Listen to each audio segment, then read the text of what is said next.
کہ امام حسین کو کربلا میں 3 دن بھوکا اور پیاسا رکھ کر جھکانے کی کوشش کی گئی تھی. ان کے بچوں کو، ان کے خاندان کو پانی بند کیا گیا، کھانا بند کیا گیا. کیا جھکا امام حسین کا سر؟ پوری دنیا نے دیکھا. یزید کے سامنے جھکنا تو دور کی بات ہے، ہاتھ بھی آگے بڑھانے کو تیار نہیں ہوئے. وجہ کیا تھی؟ تم آج بھوک سے حسین کو آزما رہے ہو، ان کی ماں تو بچپن میں بھوک کی تربیت دے چکی تھی کہ بھوک پر کنٹرول حاصل کرو. آج ہمارے پاس سب کچھ ہے، اور کچھ مالدار لوگوں کو جیسی مال کی چربی آتی ہے ان کو لگتا ہے روزہ رکھنا تو غریبوں کا کام ہے، ہم کو اللہ نے کس چیز کی کمی کی. کچھ مالدار یہ سوچتے ہیں کہ مال جس کے پاس کم ہے وہ روزے رکھے، ہمارے پاس تھوڑی نا کچھ کمی ہے، دولت کی ٹھاٹ بھاٹ سب کچھ ہے. اگر تم دولت کو کمپیر کرنا چاہو تو عثمان غنی کے قدم تک بھی نہیں پہنچ سکتے، لیکن انہوں نے بھی بھوکا. یہ رمضان کی بات نہیں کر رہا ہوں جو صحابہ کی، عام دنوں کی بات کر رہا ہوں. حضرت عثمان غنی رضی اللہ تعالیٰ عنہ کا حال تو یہ تھا. میاں ان کے مال سے تمہارا کیا کمپیریزن.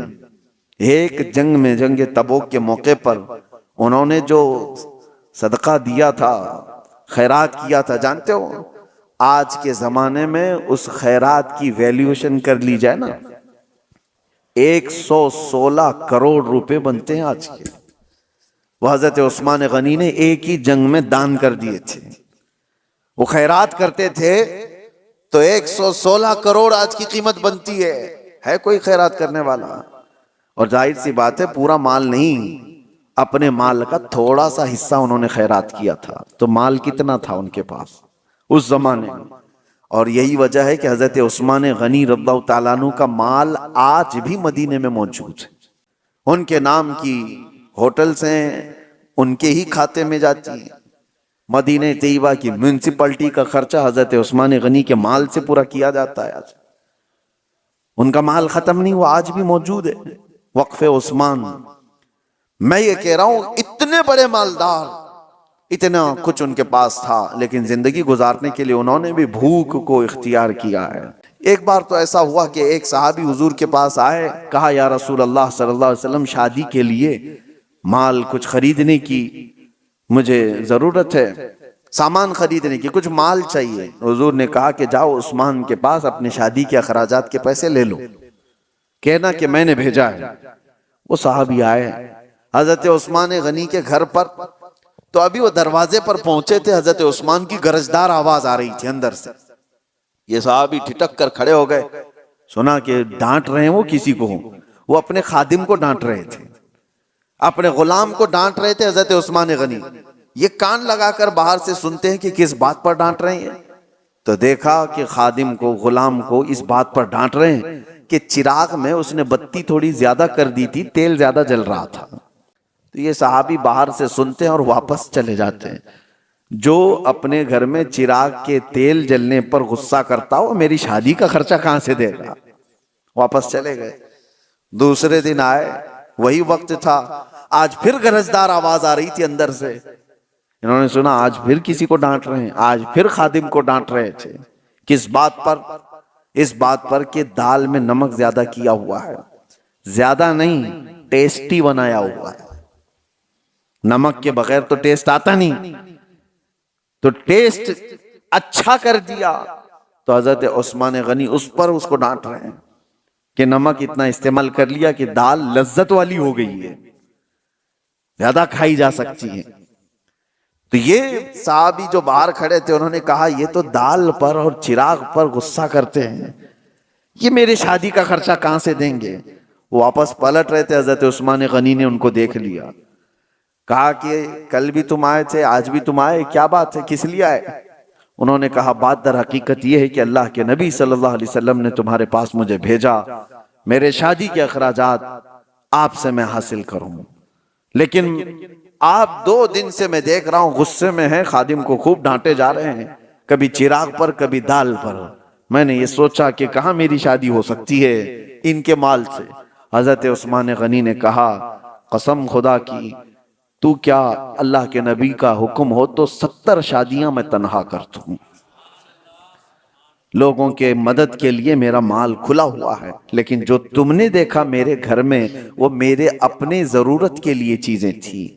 خادم نے چراغ کو، بتی کو زیادہ کیا، تیل زیادہ جلتا گیا، نمک اتنا ڈال دیا کہ دال زیادہ کھائی جا رہی۔ اس بات پر میں نے غصہ اس لیے کیا کہ کل قیامت کے دن رب ذوالجلال اگر حساب لے لے، کیا عثمان تجھے اتنی ہی روشنی کی ضرورت تھی، تو نے اتنا زیادہ کیوں جلایا؟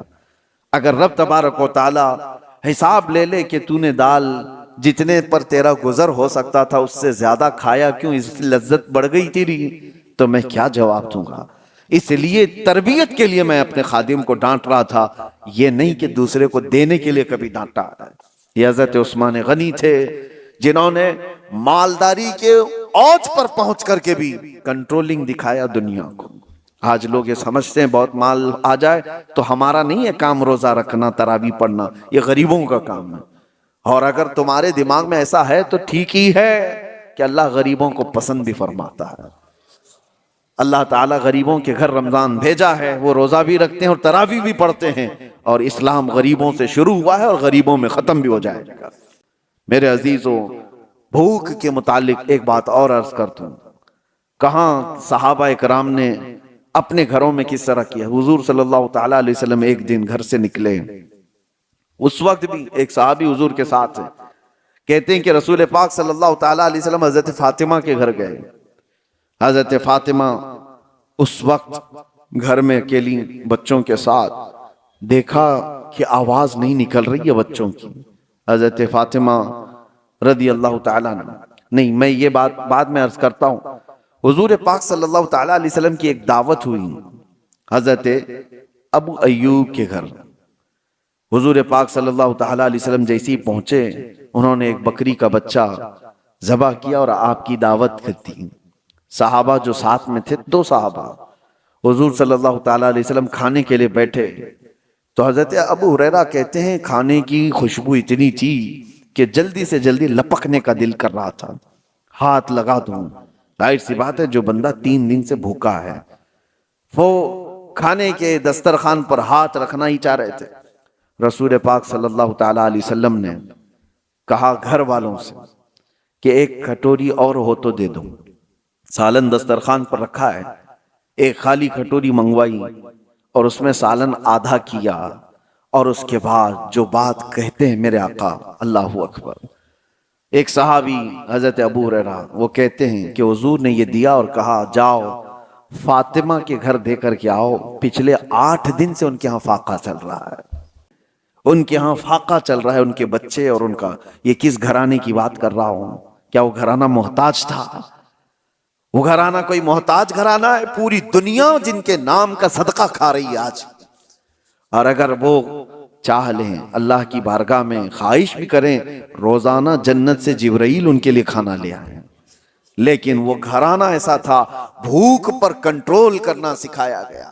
یہی تو بات ہے کہ حسنین کریمین کی شجاعت کو پوری دنیا مانتی ہے کہ امام حسین کو کربلا میں 3 دن بھوکا اور پیاسا رکھ کر جھکانے کی کوشش کی گئی تھی۔ ان کے بچوں کو، ان کے خاندان کو پانی بند کیا گیا، کھانا بند کیا گیا، کیا جھکا امام حسین کا سر؟ پوری دنیا نے دیکھا۔ یزید کے سامنے جھکنا تو دور کی بات ہے، ہاتھ بھی آگے بڑھانے کو تیار نہیں ہوئے۔ وجہ کیا تھی؟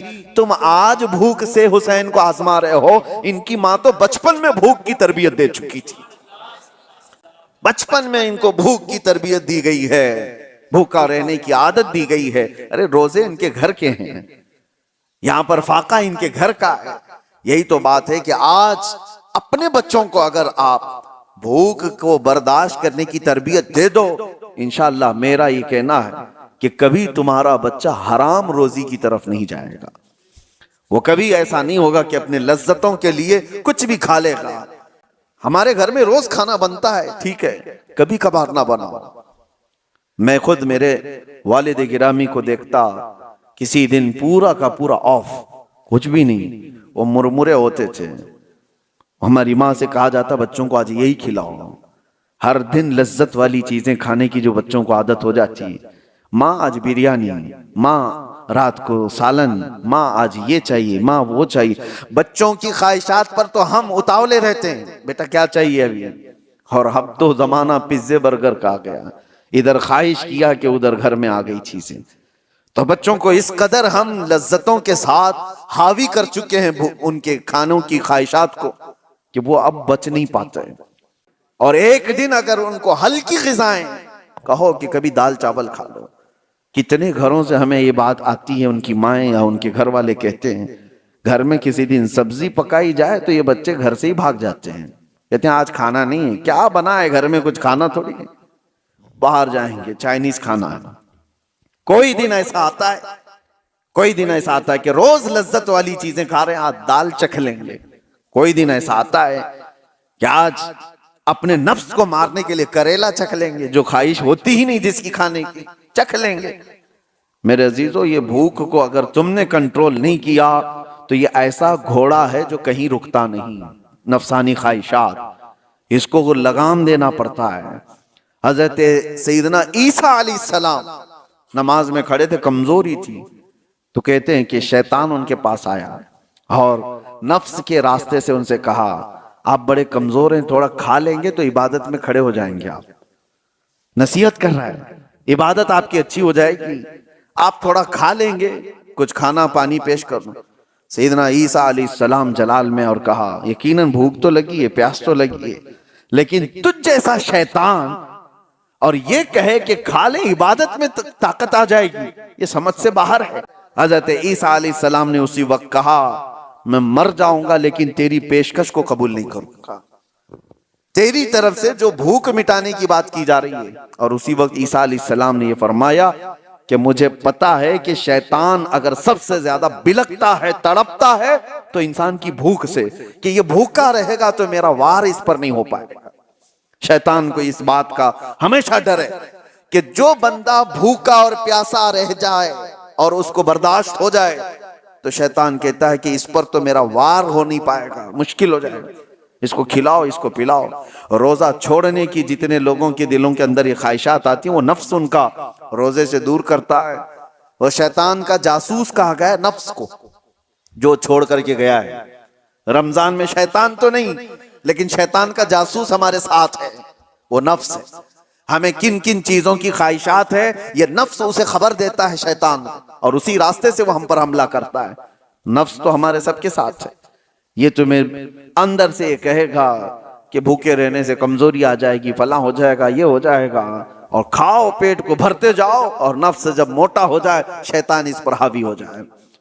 اسی لیے میرے عزیزوں اور بہت ساری مثالیں ایسی ہیں کہ بھوک نے انسان کو قابو میں کرنے کی عادت اگر کسی انسان کے اندر آ گئی تو وہ وقت کا ولی بن جائے. اللہ کے اولیاء اکرام کی پوری تاریخ آپ دیکھو، ان کے ہاں جو تربیت دی جاتی ہے سب سے پہلے بھوکا رہنے کی تربیت دی جاتی ہے. اللہ کریم اس رمضان المبارکہ کے روزوں سے ہمیں ہدایت کی توفیق عطا فرمائے.